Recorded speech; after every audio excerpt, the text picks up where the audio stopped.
Next Saturday, West Ham United host Manchester United at the London Stadium. Will be the first Premier League game that has fans inside the ground since the whole thing started. I will be there. Will you be there? No, definitely no. To be honest with you, I wouldn't want to be. I think it's symbolic rather than actually being any use at all. By the way, and I don't mean individually. I think there's some people who probably. I hope amongst the people that get selected, there are a few people who haven't managed to get out much recently, because I think it'll be a really good exercise for them to get out, and it'll be good for the spirit, good for the soul to get out and not be stuck at home. But I think it's more symbolic, as I say, than effective, and I think it's funny that I've done a couple of things since COVID where. Do you know what? My mate went to Chessington a little while ago, Chessington Wells of Adventures, and I said, "How was it?" I said to the kids, "I said actually it was awful, because there was so many restrictions, because everyone was masked up, because everyone was kept so separate." They said actually it had taken the fun out of it, and I do worry a little bit that the old routine of football won't be there, so it won't be football as you remembered. But I do think it's symbolic, and I do think it actually has to happen, and you've got to start somewhere. Yeah, just so people know the sort of the official line from the club. This is the way they're doing it, because some people won't know. They'll be thinking, how are they picking who goes? So you have to have had paid your season ticket 100% up front at this, when you went to renew it. That gets you sort of into the ballot to an extent. But then what they're doing is, if you live in a tier 3 area or you live overseas, they're removing all your postcodes from the ballot. So that would then shrink the pool a lot further. So you live in a tier 3 or you live overseas, you ain't getting to go despite having paid 100% of your ticket.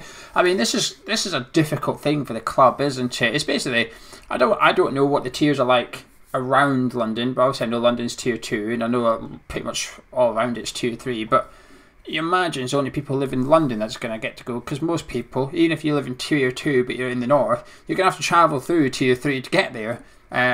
So is that allowed? No, because you're not allowed to travel into tier 3, are you? So it's basically London. You live in London, you might get a go. I think really it's a hassle. I mean, the club get a free pass on this one, certainly, because it's going to be a logistical nightmare to work in that ticket office and to sort out who can go, who can't go. It's not something that they should have to do or probably ever expected to do. And I mean anyone in that ticket office, to work out where people live, and really the limitations on what is basically restricted freedom of movement, which is what we've got at the moment, is not really conducive to football going back now. Now, obviously, we want football to go back as quickly as possible. We know why it should happen, but actually, the readiness of football to accept fans back is not running at parallel with the readiness of the country to allow people to travel, to go to football. They're completely separate from one another for the reasons you just gave a really good reason there, which is travelling from one area to another, which is the whole point of having a tiered system, by the way. It's to keep areas isolated from one another and to keep the infection rate down, basically. It is going to be really, really difficult. I think because of that, you're going to find yourself, hopefully you're going with somebody else from your household or something like that, and it's a day out for the pair of you or the three of you or something like that, because that really takes that out of the equation. You're right, it will be for people that are in London or very, very close to it. I think even in Kent, people from Kent can't go. Well, that's a massive section of the fan base live in Kent. So there's no two ways about it, and the transport links are obviously very, very good from Kent up until up to Stratford as well. So, mate, it's odd, it's difficult. People are going to. It's the first step that needs to be made. How successful it will be, I don't know. It's a bit guinea piggy for my liking. It's a bit like, we'll use this slot to see how we can get on, kind of thing. And 2,000 fans, there's 2,000 people that will be at the game. Obviously that includes hospitality, so that a portion of that 2,000 will be hospitality, which we'll get onto in a second. But it just feels, when I read it all, and it's yet to be confirmed if you have to wear masks inside the ground.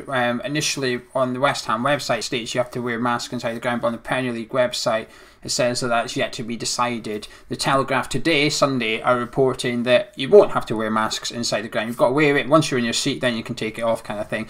But even that's just like a token gesture, really. It doesn't make much difference. To an extent it does, but if you're going to travel an hour and 2 hours with it on, what's an extra hour and a half in the ground with it on? You might as well just sit with it on. I think it is, Geo. I think it is. I don't know if you. I think it's just, again, it's quite symbolic. I think it's a significance. I think it's quite significant actually to go into that ground and be able to get that mask off and actually to feel free to breathe the air. I mean, I'm talking to someone that has glasses. When I put a mask on, my glasses steam up. It's a complete pain. You need to put soap on them. Do you? And you put fairy liquid on your glasses. They don't steam up. And they're very clean, I'm sure, afterwards. I think it's quite symbolic to, because you're right, you are going to have to travel with these things on. And I think if they've done their job, and I think they will have done, that they've made the environment and the stadium as sanitised and as safe as possible, and what they're going to do about toilets, so that's going to be really interesting to see what they do there. As interesting as a toilet can be, I guess. But I do think it's important, once you get to your seat, once you've ticked all the boxes, actually you can sit down, you can take your mask off, and you can enjoy it, and you can enjoy the football, you know, and feel, just for once, we're so restricted at the moment, to feel a little smidgen of freedom would be nice. But that's going to be taken away from you, though, when if they do confirm these rules. There's a lot of reports that you're not going to be allowed to sing, no chanting, you're not allowed to shout, anything like that. You've just got to... Be business as usual at the other Hey, I was about to say there'll be certain parts of the ground a bit more prepared for that than the other person. People are like, just a normal day out for me, then, isn't it? But you might as well just tell the people going to sit on your hands, please. Can you just sit on your hands and keep your mouth shut and just watch the game and then leave again in a quiet order as possible? Try not to eat anything while you're here. Try not to drink. Try not to go to the toilet. You know, the club have confirmed that even when you're outside the ground, coming over the bridge, you've got to have a mask on for that, despite you being outside. It just seems a bit... Where's the fun? Where is the fun in this? You get to watch a game of football live. It even says on the club's website, if the ball goes out of play, don't touch it. You're not allowed to chuck it back, for obvious reasons. It needs sanitised and stuff like that. You know, you can't then have a possible contaminated ball given to the players, and they're going to start playing football with this ball. I wonder if you pick it up, you get to keep it. Yeah, I've touched it now. Take it over here. Yeah, hello? Give the ball back. Nah, what are you going to do? You can't come near me. Social distancing. Back off. If anyone goes and you get the ball, let us know. We'll take it from you. Absolutely, yeah. Stick a mask on it, but make sure you do that. Lick him. Do you want to still him? Use the ball back. Nah, you can keep that one. Absolutely, sure. But I don't know. The fun factor has just been sucked out of it. I get it. You know, fans need to go back at some point. We need to get people back. They need to be able to work out how to do it. I think the club are probably... I think it'd be easier for the club not to have this. You know, the club Brady is doing all this. Oh, we need fans back. We're losing 2 million a game, which has been proven to be factually incorrect by a couple of people that know their finances. That says that actually West Ham's 1.4 million a game, going by their own accounts. So where the other 0.6 comes from. Or where it goes. But what's 2,000 fans going? I mean, what's the average cost of a fan going to the game? 50 quid maybe on average, maybe a bit more because of hospitality. It's not much money.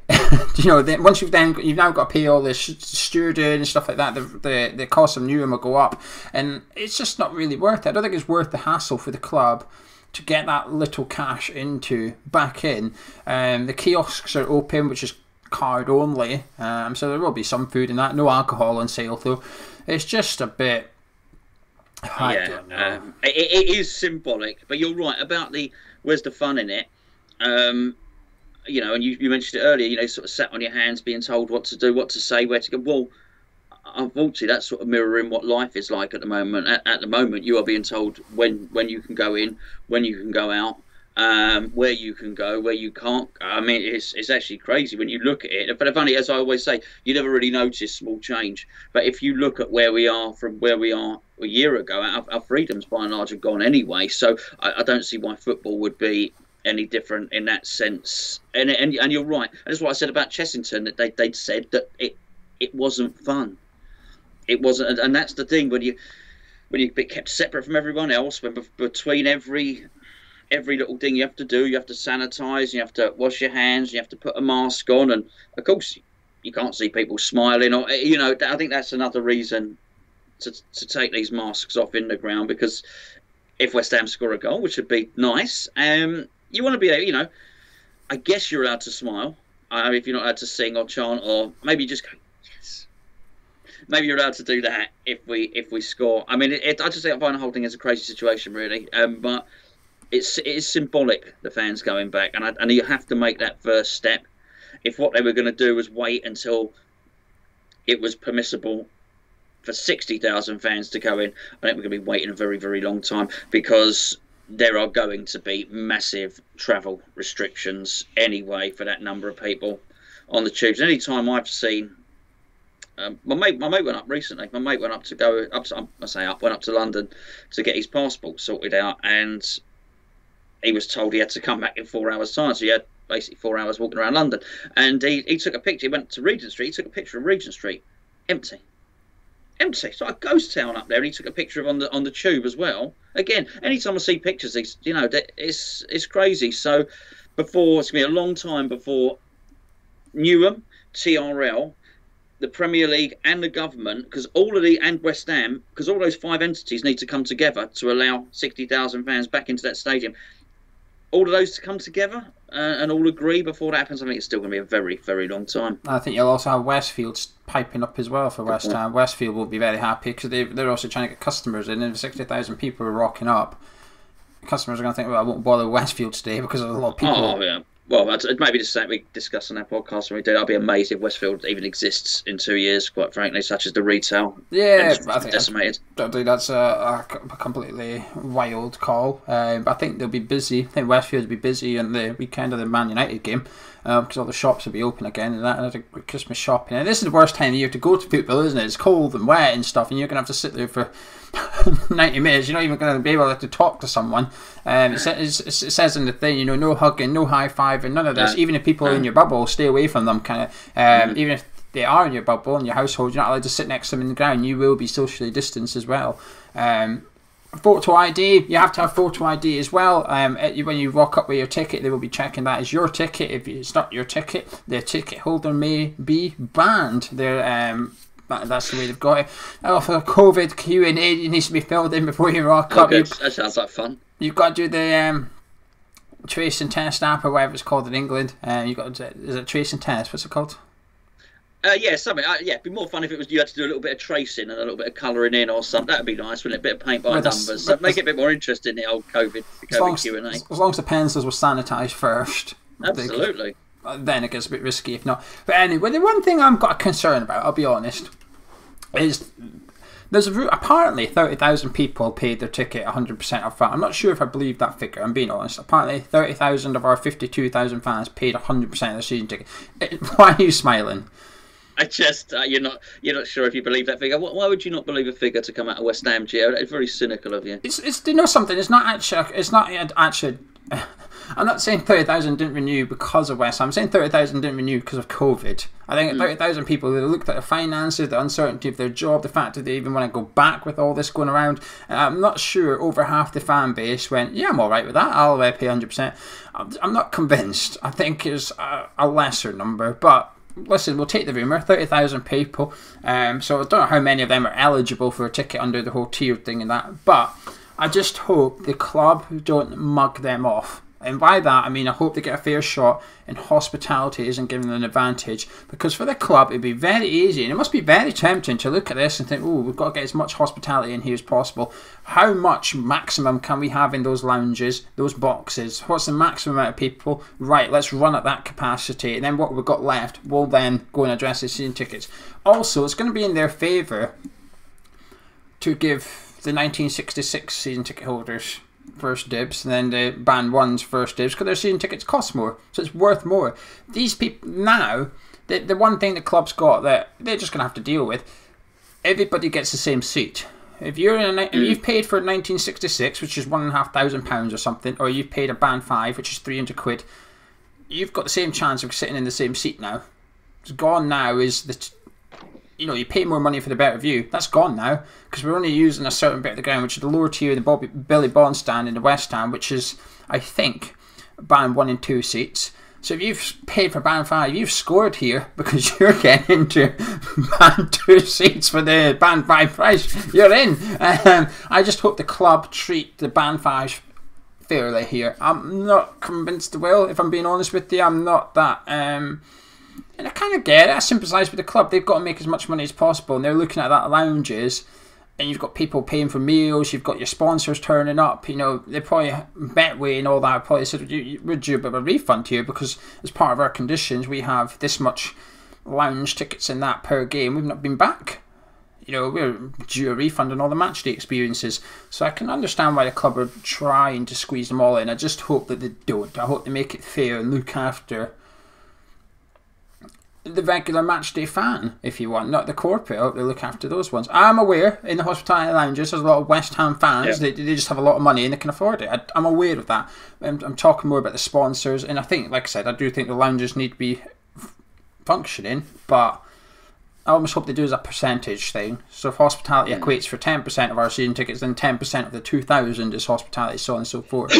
Yeah, I think I've got to say on that other side, I think if I paid $4,000 for a seat, I'd want to bloody sit in it as well. I think I would, I've got to be honest with you. I think, well, hold on, get me in there. But you've got to appreciate there's going to be a lot of those people that are in corporate who fall foul of the restrictions anyway, and the tiered system and the travel restrictions. So I wouldn't be surprised if a lot of the decisions are made for the club. They will get things wrong. There's a lot of... Look, we got a lot of ammunition. We've got a lot of sticks to beat the club with, which we've discussed on many occasions, and I think that will remain so. I do think I'll give them a pass on this because I do think this is a logistical nightmare. I wouldn't want to do it. There won't be a single person in the club who's trained to deal with this, to go through the postcodes, to look at the restrictions, and even then it excuse me, even then it changes daily. What we're allowed to do, what we're not allowed to do. So much so that I can't keep up with it, and nor do I even try now, because they say the government will constantly review it on a 2-weekly basis, but then you hear we're going to be like this until April, and it's just tiers. The tier system is apparently fluid, so it can change. How do you plan for something like that? How do you plan to get 2,000 people into your ground, knowing that actually it can be reviewed and it can all change? Now, granted, December the 5th is coming along soon, but I don't even think they've had enough notice to do that, by the way. And that's why I think football might be ready, but the country isn't ready, because actually, from whenever they announced it to now, whatever it might be, 10 days, 2 weeks, is not enough time to contact everybody and to look at each person's individual address and ascertain what tier there is. It's almost like a nightmare. It's like a body of work for each and every one. They're not going to have developed any software for it. You know what I mean? It's not like they can click a button and filter, because that won't have been developed. They won't have developed software for filtering through tier systems that change. I think they'll have a software for. I think there'll be something that they can extract every. They won't be looking at us as before we were like client numbers to the club, aren't we? We've all got a client number. That's our club here. The club probably now sees us as postcodes. What's your postcode? What's your postcode? Can you log in your postcode? I mean, if you've changed address in the last 6 months, you've not updated it with the club, you're knackered, aren't you? If you used to be London, you moved away. I'm not allowed. But you're working on the assumption that whatever software they've got, there's a drop-down menu which says sort by postcode. That might not even be there. And if it's not there, that software's got to be developed. And if it hasn't been developed, what you're saying is, can that software that that works on the current system be developed in 2 weeks? I don't know much about software. I don't know the English postcodes, but I'm going to go up here. My postcode's AB51, so on and so forth. Basically, you'll get trolled. Don't give your phone number out. But if anyone's AB, you ain't coming. So all the AB postcodes ruled out. Next one, what's the next postcode in the UK? Ruled out. And I think it's quite easy, actually. To be fair, it's probably easier to look at London and go, what postcodes are eligible? Now we cross it with our database, put the postcodes in. They're the ones that's eligible. There's our list. Now we go through it and stuff. But the thing they've got hassle with, the one thing I think they've got hassle with, is people can opt out of this. If you don't want to go, you can you've got to fill in an opt out form and submit it to the club by tomorrow. I think by Monday. I wouldn't want to do that job because someone's got to sit there and read it all and go into the database, and that one doesn't want to come, that one doesn't, and that's just for one game. You've got to do this for every home game. And then this all, when it gets goes up to 4,000 and 6,000, this is all it all doubles and quadruples and all the workloads and all the rest of it. It's hard work, you know. And the trouble is, you know, people will say, "Oh, the club shouldn't shy away from the workload. The club have got to do it." But it won't be the club do it. It'll be some poor bugger in the office looking, reading through everything. It's gonna be hard. And you know, mistakes happen when something's like that. Look, but you know what, mate. Look, we don't, you know, we wanted to talk about it. That's what we think. Just quickly, when do you want to go back?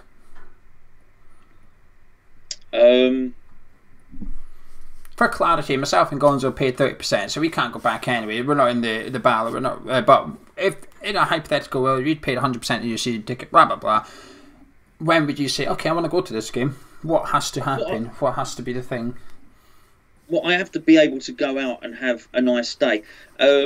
You know, I'm aware that I'm speaking to someone who travels. It takes you all weekends to travel to and from a game, right? So, but let's take you out of the equation because you're an extreme example and you're a foreigner, so you're one of the people that can't go anywhere, right? It's still, on a normal match day, can take me 3 hours to get there and 3 hours to get back. I can only assume that is going to be more. It's not going to have got slicker or faster, is it? That's going to be, let's be perfectly honest. I want to go. If I go there, I want to go and I want to have a nice time. I want to have a beer with my mates. I don't want to go in there masked up and all the rest of it. Listen, am I saying I only want to go when there's no restrictions? No, but I understand there may be some restrictions, but I want it to be allowed that I can go there, operate in a little bubble with my mates. I need to get this very quick test done, by the way. So whatever, if everybody has to sit in isolation for bloody half an hour while a test result comes in, fine. But then they say, right, okay, all you 6 people there, you're all fine. Right, that's your little bubble.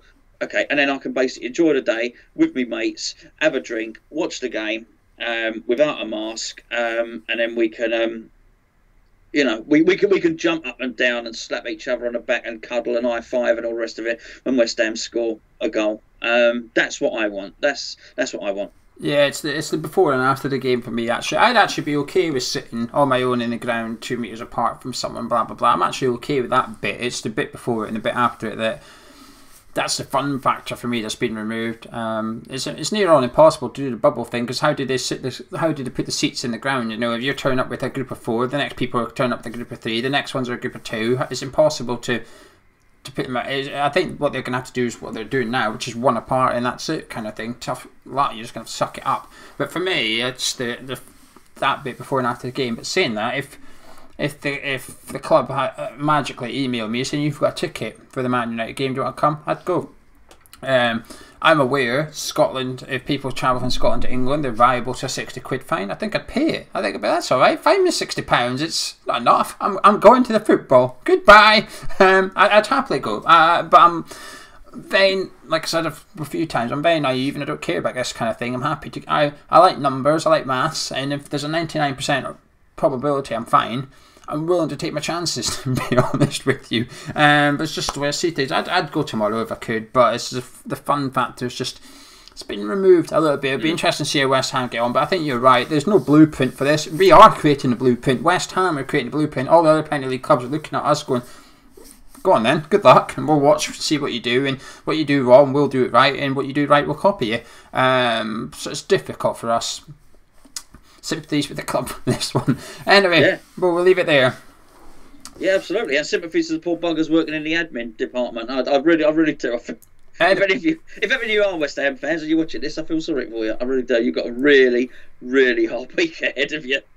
The good thing is, though, it means that like tomorrow night and next week, myself and Gonzo will be here for 2 build-up shows. There'll be watch-alongs and that. We're not going to the game. It means we're in our lounges continuing to pump out content. If you enjoyed this video, drop a like, comment, subscribe, and you around here. Myself and Gonzo will see you tomorrow night for the Aston Villa game.